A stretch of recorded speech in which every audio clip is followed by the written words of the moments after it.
I recently finished a 13-mile Spartan Beast, and here is the gear that got me across the finish line. Links to everything that we talk about today will be in the description. They are affiliate links. They don't cost you anything, but they help the channel keep going. First and foremost, the thing that literally carries us the entire race: shoes. For the shoes, I wore the Trabuco 14s from Asics. These are a trail running shoe from Asics. They are great, mid-stack height and really chunky 4mm lugs in lots of different directions. You can see there, this is a nice color, kind of black with some yellow and blue accents. Nice padded tongue. And for me, Asics seems to have like the perfect foot shape. For some reason, it's like they modeled it after my foot and they fit like nothing else. This is the first race that I've run with the Trabuco 14s. And this is the first Spartan race where I didn't come out with foot pain on the back end. So these were awesome. If you haven't seen the Beast video, go back and watch that. But they were waterlogged and soaked from the very beginning. So they held up great, great heel lockdown. The tongue was nice and padded. And even when they got full of mud, even when the bottoms got wet, they still held on. I felt secure. You're gonna slip in mud, but these helped me stay nice and stable through the whole thing. And the FF Blast Max foam they have on there gave me the right balance of like ground feel while also cushioning. So when you're running long distances, you want cushioning because you want to like absorb the impact through your legs and everything like that to help keep everything just working really, really well. And these have a good bit there, but they're not like a max stack, you know, really, really soft, cushy ride. For a Spartan race, that was really important for me because I want the cushioning, but I really need to be able to feel the ground, feel the obstacles, and feel that I like have that like feedback of what's under my foot and how it's how I'm interacting with my environment. So I found these to be the perfect balance for me and the perfect fit for my foot. These are now they're my Spartan shoe. I don't see that changing anytime soon. The Asics Trabuco 14s are just a winner in my book. I couldn't recommend them more for trail running. You could run on the road in these too, but the lugs don't really lend themselves to that. But for Spartan races, for trail running, man, I cannot recommend the Asics Trabuco 14 enough. All right, on from there. Moving on to hydration. Hydration, obviously I drank water, but to carry hydration, I used this hydration vest. So this is the Hymont hydration vest. This is the 8-liter hydration vest from Hymont. So it actually took me a little while to find this hydration vest from Hymont. I was originally looking at the Solomon Advanced Skin series, and those are awesome. I've tried them on, they feel great, but they're admittedly kind of expensive. And I knew I was going into a Spartan race where I'm gonna be going through mud and barbed wire and climbing over walls and who knows what else.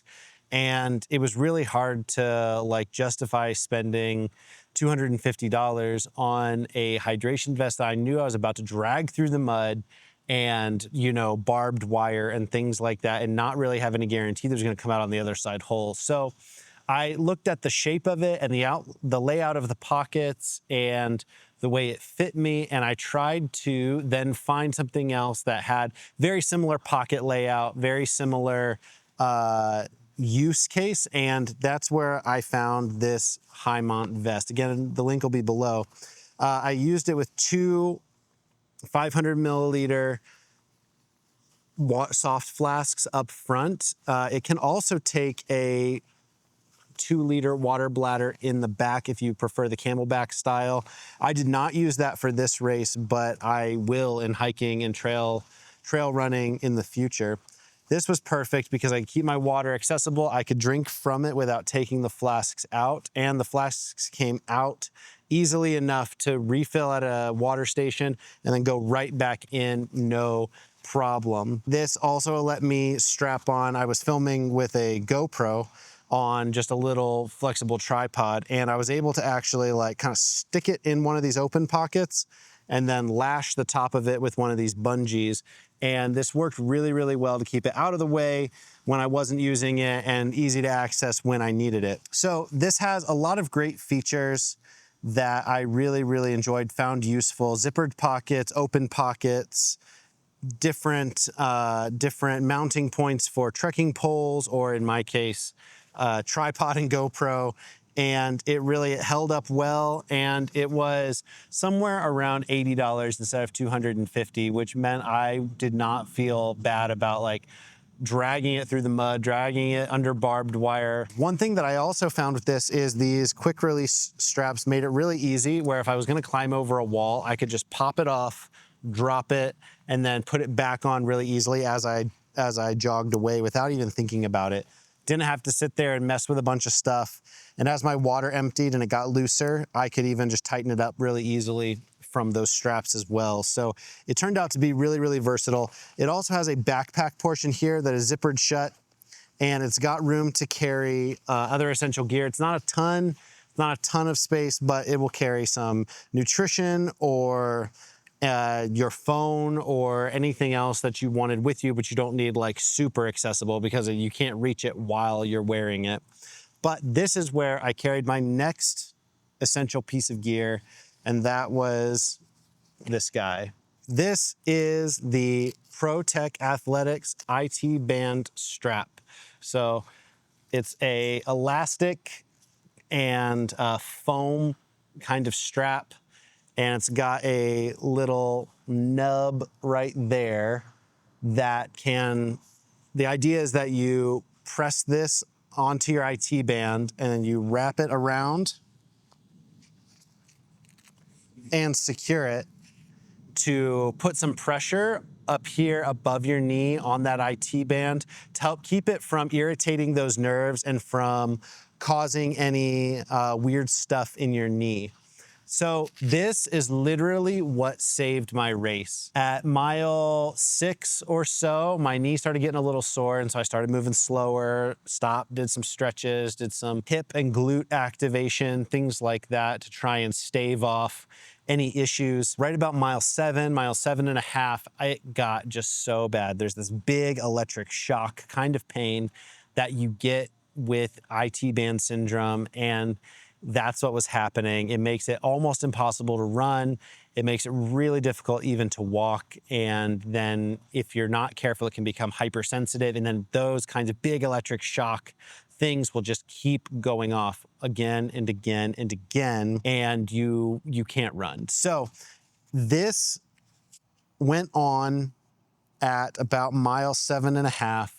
And it is the only reason that I was able to cross the finish line that day. I moved slower with this on because I was still in pain. It didn't take the pain away, but what it did was it kept the knee from going into that like hyper reactive big electric shock mode. So if you guys are struggling with IT band syndrome, talk to a physical therapist or a physio and figure out how to like treat it properly. But in an emergency, like I would swear by this, and this will always be in my race pack until I know that I've left all IT band syndrome far behind, because I don't know that I would have made it to the finish line if I didn't have this in my pack. It's like 20 bucks. It's super light, doesn't add any weight, and got me across the finish line. Also in the vest, I carried my nutrition. So in the soft flasks that we already talked about, I used Tailwind drink mix, and I carried Honey Stinger gels for nutrition. Those are what I used because that stuff doesn't upset my stomach.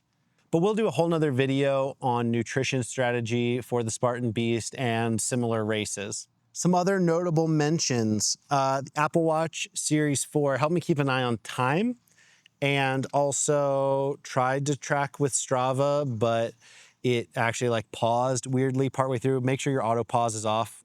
It was dumb. Paused for a while. I don't know how long, but thankfully I had my phone also tracking on Strava in my pack. So that was giving me that gave me a more accurate distance and time on there. So Apple Watch Series 4 was great because I could just keep an eye on the time and keep an eye on anything else that was going on. The clothes I wore were nothing special. I had just a like kind of generic running shirt from Kohl's, I think it's Tech Gear. And I was wearing some running shorts with a internal compression liner. I do really like the compression liner inside, keeps chafing down, kind of keeps everything just simple. I don't really think that this particular one is anything special. They were just a pretty inexpensive one on Amazon. I'll link them below. Anything that fits you that works really well. I may not actually wear those again next time because I found that the elastic isn't great in the waistband, and I have to sit there and really, really try to tie them down tight enough to not move and fall. So at the risk of like losing my shorts in the middle of the race, I'm probably going to get some different ones before my next race. Running shorts with compression liner, I think, are a must. My socks that I wore are from Mud Gear. They are tall compression socks from, like I said, Mud Gear. These guys are awesome. This is the first race that I've worn these in. They kept everything tight. They added some extra support from the compression. I am not a skilled enough runner to know how much that actually adds to your performance. I'm sure someone else can speak into that much better. But for me, I like the feeling of it. And I like tall socks for Spartan races because they protect your legs, they protect your shins, they protect your ankles. They just give you that extra like scrape protection, which is probably not gonna like ruin a race for you, but it's gonna make you really uncomfortable if you just get scrapes all down your legs, scrapes on your ankles. And so wearing a tall pair of compression socks is just an easy way to avoid those kinds of things. Most people ask me about gloves, and in my very first Spartan race, I did wear gloves. I can't find them because admittedly I haven't used them since that race. They're a fingerless Mud Gear OCR designed glove. So they've got like a rubbery grip on the palm, which is nice. And then they've got some extra support from a wrap around the wrist. And I think they're great gloves from Mud Gear. I'll link them below. For me, I found that gloves on the Spartan course got more in my way than they did help me because they got wet and they would just hold water much longer than my skin would hold water. And so I felt that even with the rubberized grip, it was hurting me on any grip related obstacles. I did enjoy the, like barrier kind of like with the socks. I liked not like scraping my hands on anything. So that's worth considering. But for me, after that very first Spartan sprint, I haven't used them, and admittedly, I'm not quite sure where they're at this moment, but they could be really useful for somebody else, just not for me right now. So this is the kit that got me through the Spartan Beast, and it may change a little bit before the end of the year because we're not done yet. We've got trifecta to finish up in November with a Spartan Sprint. It's gonna be awesome. Phoenix International Raceway. If you're there, drop me a comment and I would love to meet you. Well, that's it for now. Thanks for watching. We'll see you next time. Until then, go do something hard and become a little more capable every day.